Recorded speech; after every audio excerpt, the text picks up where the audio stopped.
হে, এ তো তার ছেলের বউ না, এই তো একটা ডাইনি। যে না সে রাতুলকে বলতে যাবে, অমনি রাতুল পিছন থেকে এসে দেখে তো পুরাই অবাক। এটা কি দেখছে তারা? রাতুল বলল, মা, তুমি ভয় পেও না, আমি এক্ষুনি তান্ত্রিক বাবাকে ডেকে আনছি, তুমি দাঁড়াও। বাবা, আমাদের বাঁচান, আমাদের বাড়িতে একটা ডাইনি এসেছে, সে আমার বউয়ের রূপ ধরে এসেছে, আপনি এক্ষুনি চলেন বাবা। রাতুল তান্ত্রিক বাবাকে সব ঘটনা খুলে বলল।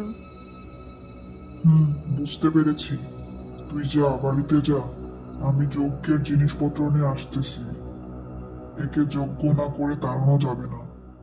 তুই নিশ্চিন্তে বাড়িতে যা, আর ওকে চোখে চোখে রাখ, আমি এক্ষুনি আসতেছি সব কিছু নিয়ে। ঠিক আছে বাবা, আপনি তাড়াতাড়ি আসেন, আমি যাই, বাড়িতে যাই।